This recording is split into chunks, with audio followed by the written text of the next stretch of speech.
What's going on, everybody? Welcome back to the channel. Hope all's good wherever you are. In this video, we're going to watch author of two of my favorite books, The War in the West and The Madness of Crowds, Mr. Douglas Murray, systematically annihilate a social justice warrior named Sylvana Simons, who is an activist, a Marxist supporter, and someone who debates using fallacies that make no sense. This is a debate on political correctness, woke ideologies. Let's get into it. Some of the, what I describe as crowd madnesses that particularly the online world encourages, where very often we cancel people, destroy people for saying something that everyone thought until 24 hours ago. And we're making up and evolving a lot of our ethics and I'd say the metaphysics as we go along. And it's very confusing. However, I think we can identify certain trends that are going on, and one of them is that there are a set of what I describe as tripwire issues, which any journalist, citizen, absolutely anybody, if they just nick one of these tripwires with their foot, can find causes total career implosion. They, broadly speaking, there are a few others, but I say they come down roughly to gay, everything to do with women, particularly relations between the sexes, everything to do with race, and absolutely everything to do with trans. So I decided to do a chapter on each in my latest book to try to say what are the discussions we perhaps ought to be having and the ones that we're not having. Now, I'm very conscious, by the way, that a lot of this, I just throw this out for, particularly for English speakers in the audience, or all English speakers, but all people from English-speaking nations, that a lot of these phenomena at the moment seem to me to be particularly prevalent in Britain, America, Canada, Australia. A number of other countries, particularly across Europe, do have bits of it, but including France, but almost nowhere, actually nowhere as virulently as in the countries I've just listed. And that's worth bearing in mind. I think it's a very interesting question as to why it's particularly virulent in these countries, these discussions go on. So what is it that's going on? Well, let me, as it were, do the opposite of straw manning and try to steel man this, because this is something I also happen to agree with. It seems that one of the things we're trying to do is a very noble aspiration, and it's something like this. We're trying to come to a position where somebody with a competency, indeed anybody with a competency in a particular area, is never held back from achieving what they could achieve because of some characteristic. So no young girl growing up anywhere thinks they can't be something because they're a girl. Nobody who's LGBT thinks they can't get anywhere because of their sexuality, and nobody, whatever their skin color, is held back from anywhere because of their skin color. That seems to be almost agreed upon. I put it out there, as I say, because it's one that almost across political sides, you could say, is a common aspiration. The problem that I try to identify and go into, among other things, is what if we're, in trying to achieve that, doing something that's making things an awful lot worse? Now, it is, as you all know, incredibly unwise for any man to talk about women. Guys, if you enjoy this type of content, please consider subscribing to the channel, help it grow. Leave a thumbs up on the video, it really helps me out. Let's get back to the video. So I'm going to completely duck that one today.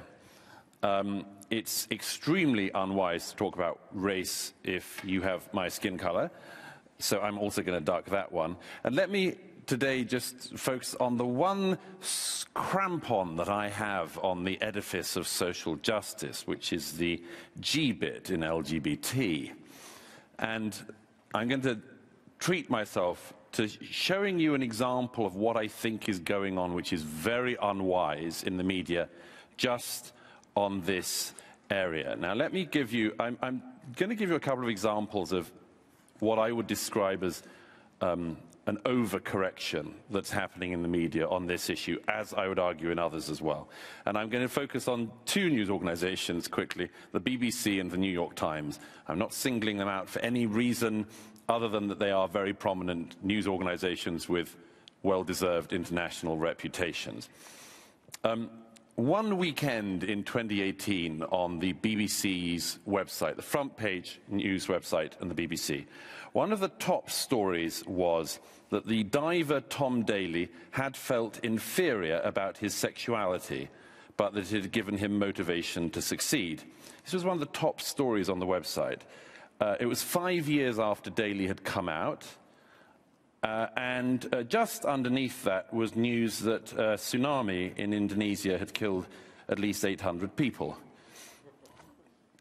One day later, and the BBC's front page of the news website had as one of its lead stories that day the news that a minor reality television star in Britain called Ollie Locke had announced that he and his fiancée, Gareth Locke, were going to join their surnames to become the Locks after their forthcoming nuptials. Underneath that was the headline that the death toll in Indonesia had risen significantly overnight. The New York Times, on the 16th of October 2017, this is the international edition of the New York Times, the business section leads with a two-page story headlined, "Gay in Japan and No Longer Invisible." And it relays the story of a Japanese businessman who had come out in his office in Tokyo and nobody had any problem with it.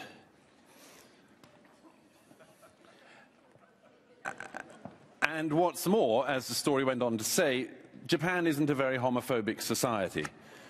So this was, man comes out in not very homophobic country and nobody cares.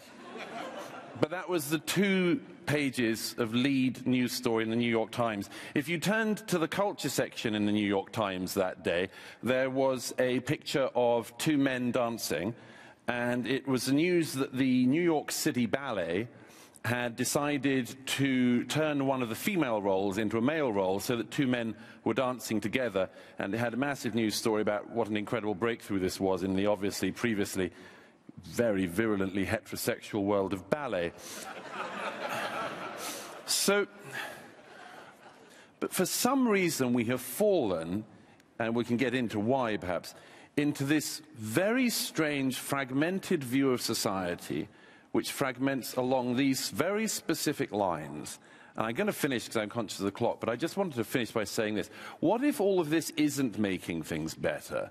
What if it isn't erasing these differences? What if it isn't saying to people you can be whatever you want to be, but it's actually making these differences accentuated? It's playing off races against each other, it's playing off the sexes against each other, it's playing off sexual minorities against majorities. What if we're not doing something that's making things better, but just doing something that's making it an awful lot worse? Thank you. What Douglas Murray does here when he says, this isn't making things better, but rather they're making them worse. A lot of these political activists, they look for problems where there isn't one. I made a video recently about a speech that Katie Hopkins did about this. And sometimes, especially when it comes to stuff like inequality, there's inequality in life, and that's just going to happen. Some people are smarter than others. Some people are better looking than others. We are not all created equal. So having to have everybody and every sex and race represented equally at all levels of society is ludicrous. It won't work. So these social justice wars, when they like to play these identity politics, and the merit of the person doesn't matter, but rather their race, their gender, and how much of a victim they can be, that's what matters, which is all a bunch of nonsense, really. And so now let's watch what Sylvana opens with her opening remarks in contrast to Douglas Murray. Let's get into it. Less than a week ago, in the city of The Hague, the city that is home to the International War Tribunal, the city that is also known as the City of Peace, the city where our national parliament resides, and also the royal city because of its residents, the royal family, thousands of progressive but mainly moderate Dutch people came together to protest Black Pete. For those of you who don't know, Black Pete is the much debated racist blackface character, part of the Dutch tradition of Sinterklaas, our Dutch version of Santa Claus. Supposed to be a yearly celebration of childhood innocence, Sinterklaas, a white saint, comes to town with his blackface helpers, who apparently are black from going through the chimney and leaving presents in children's shoes. As these people were protesting Black Pete, these activists who were protesting Black Pete were surrounded by a large number of police to protect them against extremely violent hooligans, neo-Nazis, and self-proclaimed white supremacists, such as Ben van der Kooi. How do I know they were extremely aggressive? Well, a week before this national demo and manifestation, while a small delegation of organizers were meeting up in preparation, they were attacked by the same group of people who claim that their freedom of speech and expression is under attack. Because a growing number of Dutch people claim that after 150 years it's time to say goodbye to blackface, stereotyping black people and people of color and using colonial references to do so. In expression of their anger, they stormed the building wearing forage caps, shouting racial slurs. They threw fire bombs into the building, and the car of one of the front men of KOZP, this is the group of people protesting Black Pete, his car was completely smashed. The group of people that did that were about 50 to 60, ranging in ages from 13 to 50. 2 people are in custody at the moment relating to this incident. That's 2 out of the 60, and it means to me that 58 people were very much free to express themselves, even in the most aggressive and detrimental way possible, without any ramifications. In fact, the irony is that the mere reason my friends, party members and comrades were so brutally attacked in the first place is because of exercising their right to the freedom of speech by claiming that Black Pete is a racist caricature character. And I see no lie in that. Yet still, people, some of them politicians, some of them columnists, some of them journalists, some of them neo-Nazi hooligans, are trying to silence us in speaking our truth. So I beg to differ that so-called political correctness or wokeness results in less free speech. I can safely say from my own personal experience that it seems to me that more can be said by some rather than as well as less by others in the current political climate, at least in the Netherlands. Right-wing discourse is on the rise in my home country, and on a daily basis people say the harshest things about non-binary people, women, people of color, Muslims, refugees, people with disabilities, undocumented people, basically everybody that isn't a white, male, able body of a certain age.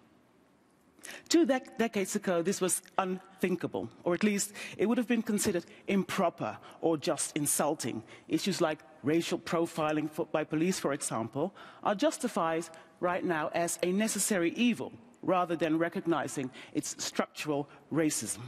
Because you see, it's not that it is no longer allowed to say what you want to say.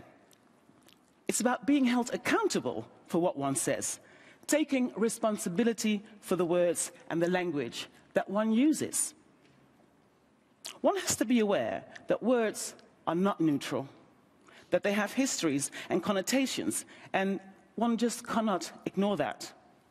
Words have power, and they can reinforce systems of inequality and suppression. Thus, you can still use these words. You can still be free to speak. Yet you need to be aware of what you're saying, and that if your words are racist, sexist, homophobic, transphobic, well, somebody might just call you a racist, a sexist, a homophobe, or a transphobe. People will respond to it. So yes, you can say whatever you want to say. All you have to do is own your words and expect others to respond to what you're saying. So, as long as you own what you say, as far as I'm concerned, you can say anything. We can talk about anything. Thank you. Sylvana Simons, someone who was in the Dutch government, I don't think she's there anymore. I don't obviously follow Dutch politics that closely. But when people talk about free speech in this way that she is talking about it, they are anti-free speech. And she's somebody who likes to compare blackface to gender ideology and pronouns, which are two completely, absolutely different things. Pronoun use, the they, thems, is just an assault on the English language, it's an assault on truth. When you're calling someone they, you're saying an untruth. There are not multiple people. You don't get to choose your pronouns any more than you get to choose your objectives. And I like how they bring up neo-Nazis, these SJWs. Everything is neo-Nazi, white supremacy, and in many ways, that's just some way to use the most evil thing in the world to make your argument, right? She calls people ists and phobics because there's nothing worse these days, right? If you're labeled a phobic of any sort, say transphobic, a homophobic, these days you can get canceled and lose your job. Same thing if you are called a racist, you can lose your job. There's nothing worse than being labeled that. And the people on Douglas Murray's side, the people on our side, what we're saying is, hey, listen, let's have these conversations. We have free speech. We have speech laws. You're not allowed to incite violence. We're not saying that you can say anything you want without rebuttal, with impunity. We welcome free speech, and that's how you fight bad speech. You fight bad speech with good speech, not by shutting down and canceling people and stopping people from having these discussions. We see it in North America. These intellectuals, these professors, these progressive, they don't want to have the important conversation. What they want to do is they want to silence people. They want to shove their opinion on society, impose their opinion on us, but they don't want to have the conversations. Because most of the time, especially when it comes to stuff like gender ideology, these ideologies, they don't have a leg to stand on. Let's get back to it. Thank you.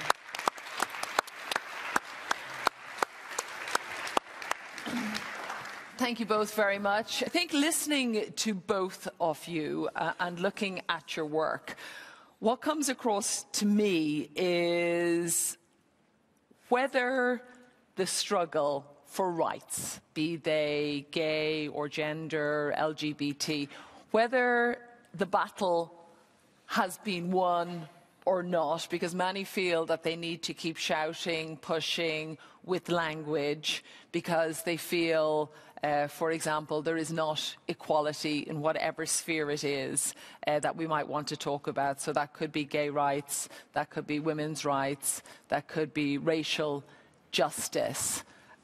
How do you feel, Douglas, when we talk about that? Do you feel, when I read your book, it came across to me that you feel a lot of the battles were almost won?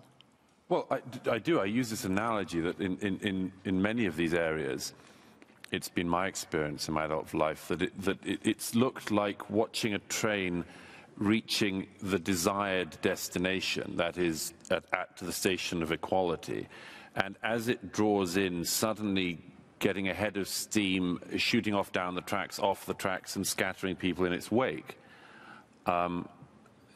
What I mean by that is the weaponization of things at the stage at which they've never got better, where they're presented as if they've never been worse. And I just urge people to take their foot off that pedal a little bit. That isn't to say don't keep moving, but don't lean on heuristics you've come to very recently this hard. Sylvana, what would you respond? Well, I always think it's necessary to really understand that even though my emancipation has reached a certain level where I can say that I now have certain privileges, it doesn't mean to say that that goes for everybody who's part of, let's say, that particular group that's identifying within a certain scope. So let's make it more concrete and say that it's fine if you're a female exec, like myself, for instance. I'm a female party leader. So it's easy for me to say that that's doable, that's possible. If I can do it, anybody can do it. But the fact of the matter is that a lot of young women who look like me do not have the same privileges and are still fighting so many battles that maybe I've overcome because of Lord knows why. Could be just my, my dominant character. But it's not to say that they have the same opportunities and the same privileges. So they still have a long way to go. And I know from experience that it's important for them to have role models and people that speak out on their behalf. When she says that there's people that look like her, that don't get opportunities, that don't get equality, what the hell is she talking about? She made it there. What does she mean by that anyway? Does she mean black people? Does she mean women? Does she mean minorities? Does she mean anybody who can play a victim, the trans community? Listen, if you're born in dirt poverty, it doesn't matter if you're white or Asian or black, it's going to be hard for you to make it out of being dirt poor. But what you want is you want equality of opportunity. Everybody should have the same opportunity. Now, granted, some people have more financial benefits. Some people are born in a family with two parents that stay together, that give them good values, good morals. And I think that is what privilege is these days, is having two parents at home that care for you, that give you their values, that teach you the right ways of life. That's what I think privilege is. But what the hell is she talking about? She's made it to the Dutch government. What are you talking about that people don't have the same opportunities as you? What these people want is they want equity. They want the C-suites. They want power. They don't want dedication, hard work. Let's get back to it. Man, Douglas Murray is so good. Her argument, again, about blackface and the pronouns, the pronoun people being the same thing, it is not. Okay, we can just all agree on this. This is not the same thing. Well, let me pass it back to Douglas then. Do you feel you can always speak as freely as you want to? Myself, yes. I think that I'm in as it were, a very privileged position. I know this from audiences and readers who are in touch with me, that increasingly the things I describe which have caused career destruction for very eminent people. I mean, thinking of things like the Nobel Prize-winning scientist Tim Hunt, who made this one joke at a conference in Korea, and by the time he'd landed in London, he lost every job he had. I'm saying this has happened to very prominent people. They've either said something that's not that popular anymore, or said something off color, and so on and so forth. But my point is that all of that stuff trickles down to the workplace. And what I'm struck by now is the extent to which people who are not self-employed journalists and writers feel that they can't say the things that some people in public can say. So, for instance, let me give one very quick example. I did this on the BBC the other week, that this issue came up with this pop singer Sam Smith, who described himself as non-binary. And I got into a certain amount of trouble that didn't bother me, but because I said I don't think there's any such thing, or at least no one's explained what it is sufficiently for me to agree to it. Now, I know from feedback, including feedback in the studio from certain people at the BBC, that this is not an unpopular thing to say. I would think that if you went out to the general public and said, do you think there are people who are non-binary, and if so, can you say what they are? You'd get a fragment of 1% of people able to say that. And so my point on that is not that I've closed the argument on that, but we haven't had the argument on a whole set of things, and it seems only to be a few people who do have a voice in public who can have it. Sylvana, you're nodding your head, not in agreement. Because I'm always surprised that certain people feel that they need to give their okay for other people to be or think something they don't necessarily understand. It doesn't matter whether I understand the beauty of physical love between two men. There's no point. You don't need my permission to feel and act. So why does Sam Smith or anybody else who considers himself non-binary needs permission from whoever? All that is up to us is to say, if this is important to you, and it does not affect me in any type of way, in any type of negative way, I'm going to respect that. So if you say that you're offended by blackface every year, then I don't need to understand how come you're offended. All I need to do is say, this is not my intention. How can I fix it? And if you say you can fix it by stop acting that way, then that's what I'll do, because there is no people don't need your permission to be whoever they want to be. I think it's slightly more complex than that, if I can say so. Of course. Let me give one reason why. Actually, the Sam Smith thing was significant. Again, sorry to go on about the BBC. The BBC's reporting of that immediately did what he asked, which was that they changed the pronouns.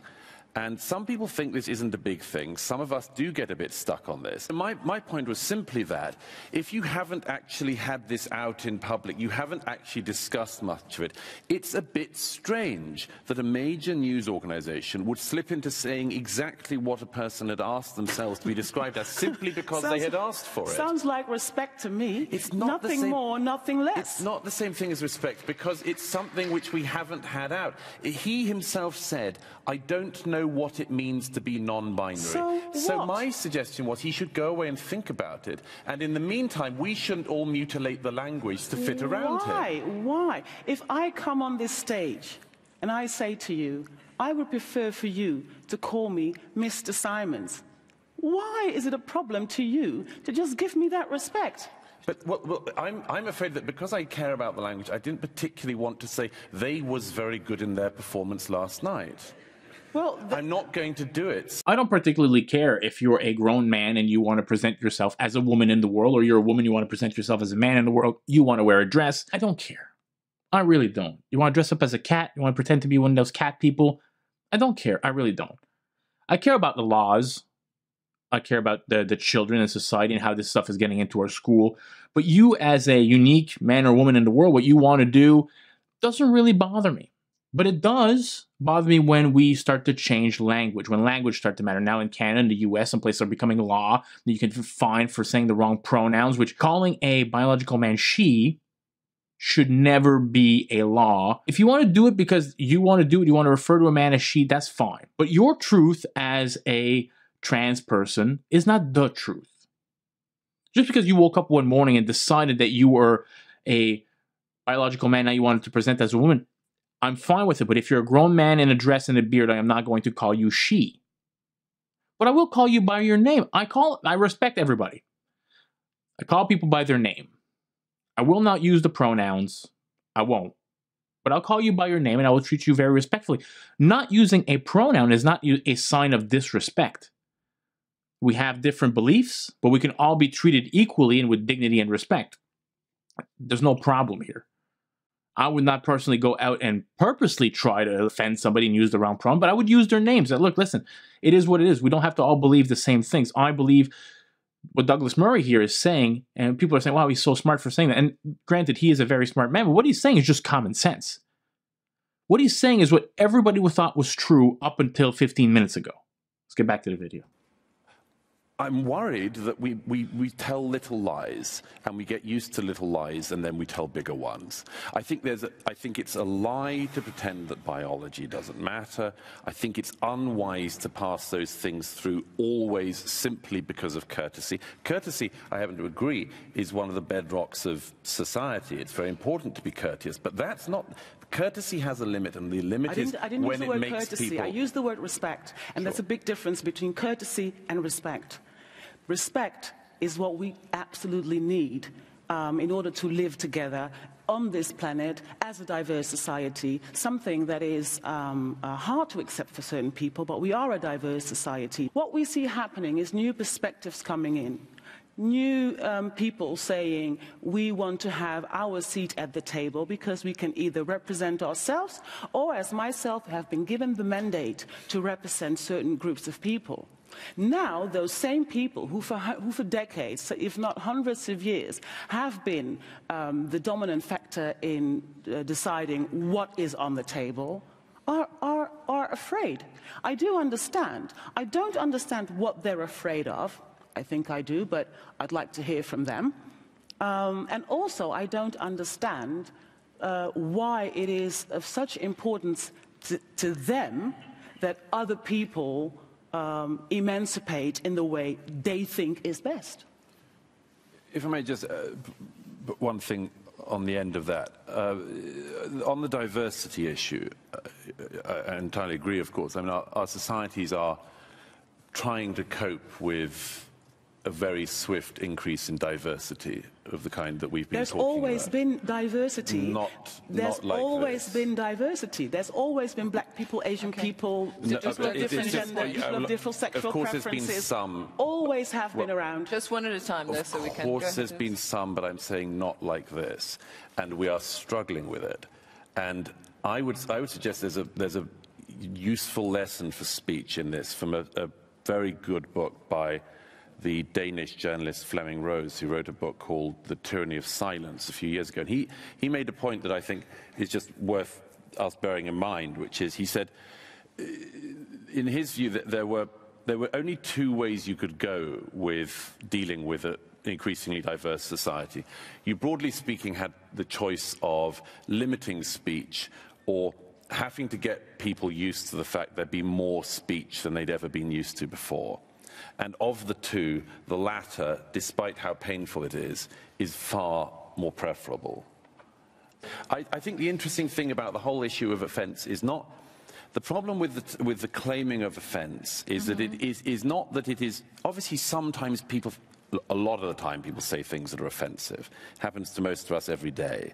But the problem is not that. The problem is the use of "I'm offended by that" as effectively a synonym for "shut up."